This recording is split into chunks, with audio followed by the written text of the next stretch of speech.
You know, I read articles before I came here that said about the Values Voters Summit that Brigitte Gabriel, the Islamophobe, will be speaking. Well, I'm here to tell the press I won't disappoint you. As you very well know, I am not politically correct, so you need to check your sensitivity sleeves out the door. Brigitte Gabriel has just entered the room. So what I'm going to do right now is I'm going to crunch 1,400 years of Islamic history in 5 minutes and make it as exciting as I can possibly make it, because I hated history when I was a little girl. At this age, I appreciate history. And now I understand why they say those who don't learn from history are doomed to repeat it. In order for you to understand why Western civilization is very different than the Islamic world, you need to understand the history of Islam.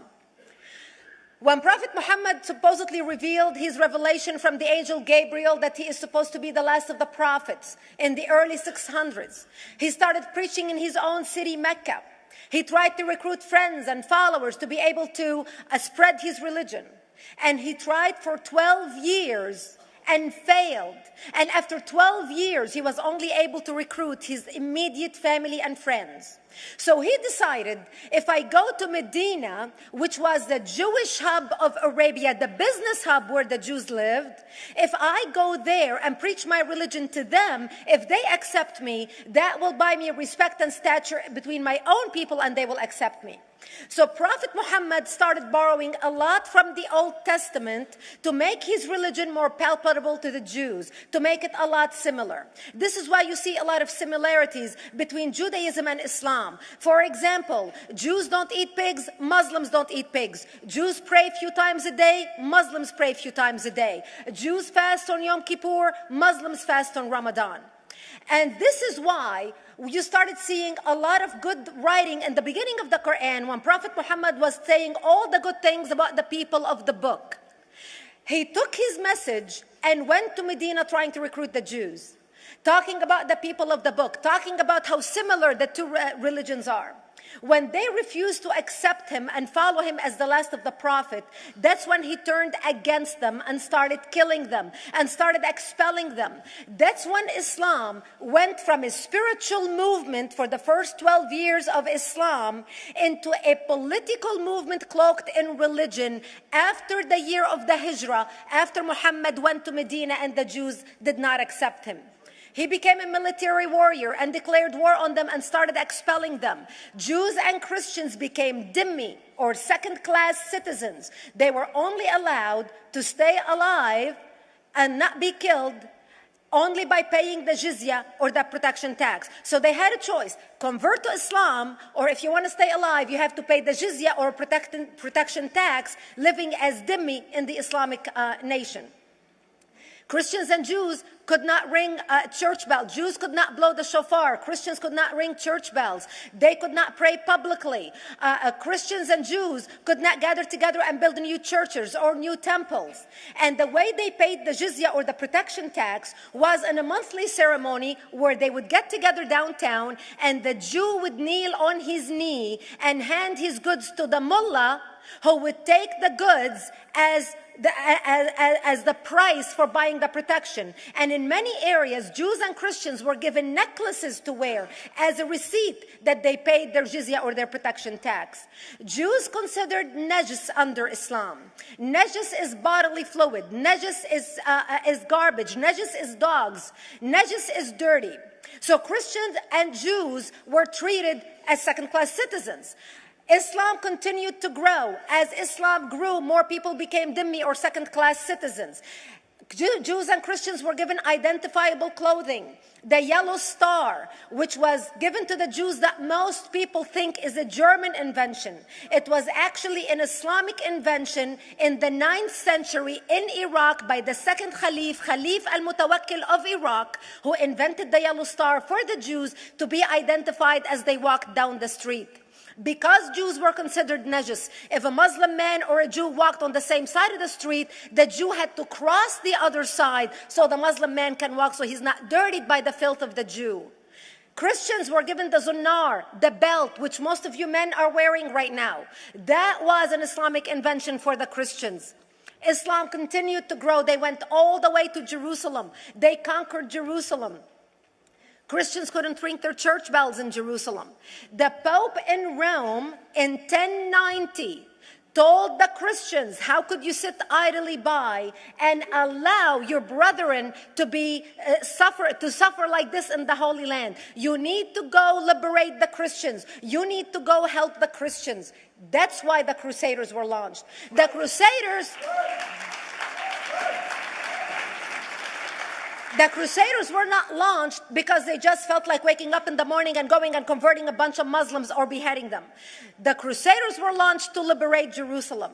And they were able to liberate Jerusalem for less than 100 years before Salah ad-Din al-Ayyubi, Saladin, took it back, and Jerusalem remained under Islamic control until 1967, when the State of Israel liberated Jerusalem, where Christians, Jews, and Muslims could pray under the same sky.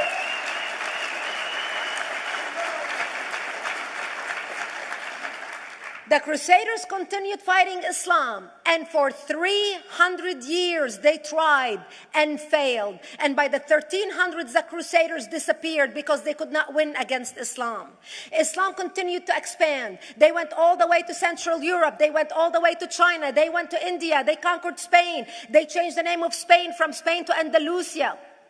And they started, as they advanced, as they conquered more nations, more people paid the jizya or the protection tax. And this is how the Islamic Empire grew. It went all the way until they was stopped at the gates of Vienna on 9/11. 9/11 is not a date that Osama bin Laden just picked out of a hat. 9/11 is a symbolic date in the Islamic calendar.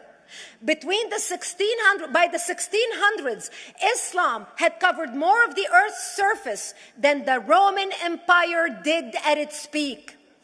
Between the 1600s and the 1800s, the Europeans were experiencing the European Industrial Revolution, where the Europeans were able to invent products on factory lines, where they are able to make money and sell products, which gave them the money to build a strong army in order to fight the Muslims. And that's how they were able to stop them at the gates of Vienna on 9/11.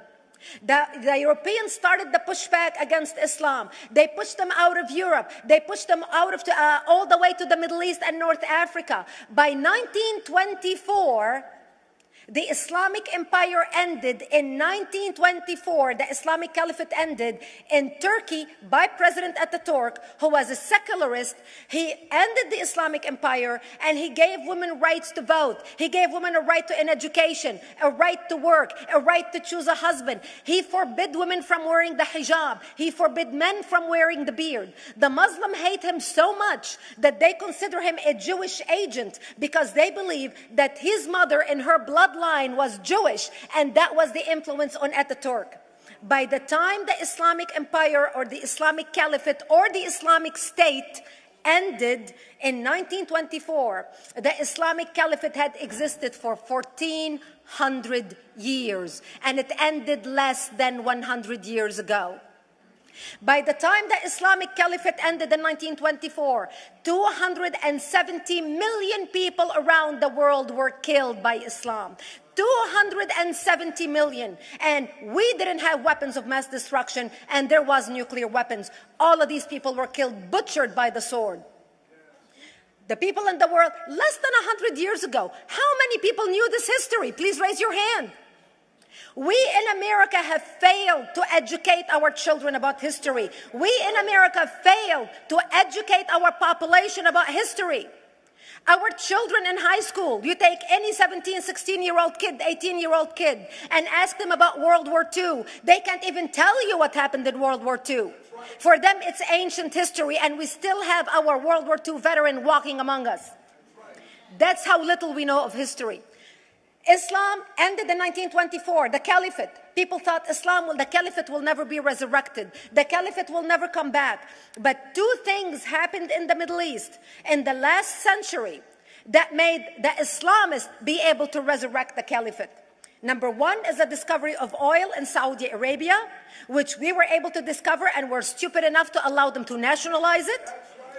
And the number two that happened was Ayatollah Khomeini coming to power in 1979. That gave the Islamists the money and also the spiritual covering in order to explode on the world stage. And people say, oh, well, the Wahhabis exported their Wahhabi radical religion. The Wahhabis are the name of Wahhab. They're not a different sect of Islam. They follow the authentic preaching of Prophet Muhammad, the way Prophet Muhammad lived and practiced his religion. This is why neither you or me or any infidel can step a foot in Mecca, because as far as they're concerned, we are filth. And as infidels, we're not allowed to step a foot, not President Obama and not anybody else. As a matter of fact, Al-Qaeda used to use Saudi Arabia and its success as an excuse to recruit members, as the example to show them how Allah has blessed Saudi Arabia because of the way they adhere to the tenets of Islam. And today we talk about ISIS. ISIS is not a new invention. ISIS resurrected the caliphate that ended less than 100 years ago. Except we are too ignorant and too uninformed to understand what ISIS is doing and why ISIS is succeeding.